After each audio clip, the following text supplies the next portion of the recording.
Hey everyone, since we're currently out of the classroom and we don't have access to the calculators that we've been using all year long, and I can't find always videos that I'm looking for to share with you, I'm going to create a few videos of my own. Hopefully you'll find them helpful.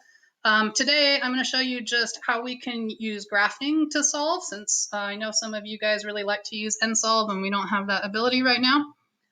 So I'm going to go over a couple of different ways to use graphing to solve, and that depends on the type of calculator that you have. Just kind of keep in mind that solving equations is an important skill and something that you should be able to do by hand. This is just to help you out, so when the goal itself is not necessarily to solve the equation, but you need to solve an equation to maybe do something in geometry, this is something that can help you with that. So I'm going to go ahead and show you two different ways. Graphing calculators have different capabilities. So if you have an at-home graphing calculator, it's like a TI-84 or a Casio or something like that, you can only graph when the equation is already solved for y or is already in function notation. So I'm going to show that example first. And then if you have online access or an app access to Desmos or GeoGebra, those are more powerful, so you can just kind of enter the equation as you see it. So I'm going to show you both of those options, and I'm going to go ahead and start. This is going to be the equation that we're going to use today as an example. So it's a complex equation. We've got x's on both sides. We have to use the distributive property if we're going to solve by hand. So this would be a multi-step to solve by hand. But I'm going to show you how to do that by graphing. And at first, we're going to do it off of like a Casio or a TI-84. In those instances, those calculators can't accept an equation like this. You have to have a y equals, it's already built in, or you have to have like a in function notation, so f of x. So in order to use those kind of calculators to solve an equation, we need to split this into a system of equations. So we're going to make two different equations, and we're going to, our first equation is going to be off of this left side here. So everything up to the equal sign, that's going to become our y1 or our function of x, or f1 of x, right? And then the right side of the equal sign, that's going to become our second equation, right? So that's going to become our y2 or our f2 of x. So when we enter these into those calculators, I'm going to enter two separate equations. y1 is going to be everything on the left. y2 is going to be everything on the right. And then because the two are equal, we're going to look for the point where they cross or where they intersect. And we're going to look at our x value, and that's going to be our solution. So I'm going to go ahead and switch over to a TI-84 simulator. So this is the screen that you would see, and then over on the left here, if you kind of follow the mouse, if you look over here, these are the way the bottom of the calculator looks.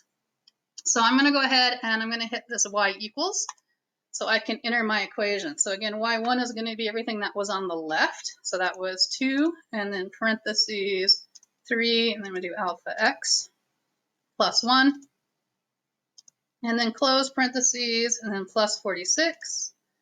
And that was the left side of our equation. So that's going to be our first y1. And then I'm going to arrow down, and the right side is going to go in for y2. So that is going to be 4, and then parentheses, and then negative 3, and then x plus 2. And then we're going to close our parentheses, and then I get plus 2, and then parentheses again, x minus 4. So alpha x minus 4, and then close those parentheses. And I'm just going to check my equations really quick.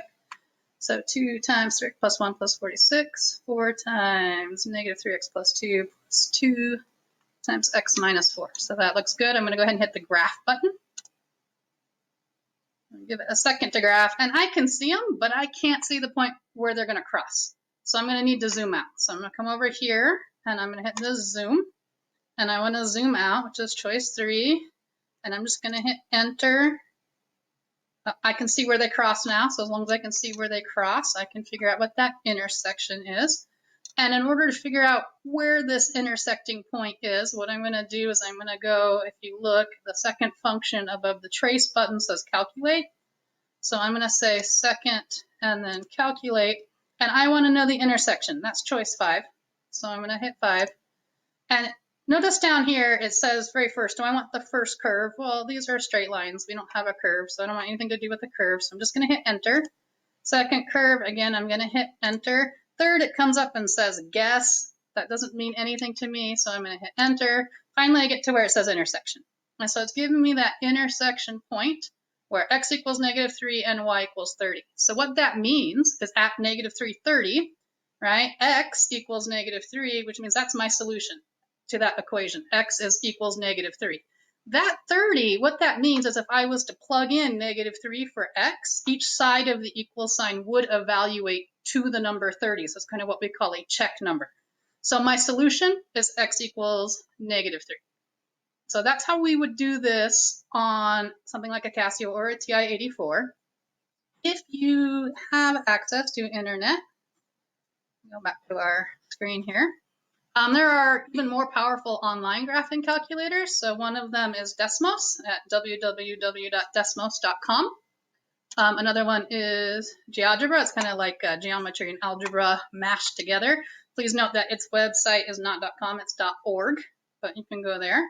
Both of these also have downloadable apps for your phone. So you can put them on your phone.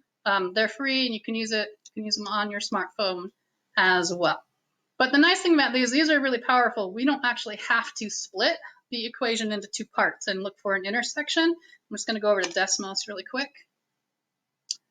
So I'm going to get over to Desmos and I'm going to say I want to graph. So I'm going to say start graphing. It takes a while to load. Okay. And then I get my graphing screen here, and I can just enter that equation just how I saw it. And I'm going to go ahead and use my keyboard, but down below there is another thing that you can get up to get other functions. But I'm just going to do 2 times 3x plus 1 and close parentheses and plus 46. And that's going to equal 4 times in parentheses -3x plus 2, and then I'm going to close parentheses, and then I get plus 2 times x minus 4, and I'm going to close parentheses. And you can see I just get the straight line up and down, and if I put my cursor over it, it tells me that x equals -3. So again, I'm getting my solution, x equals -3. So I hope it's a hint that can help you guys, especially on your remote learning assignments that require you to solve equations.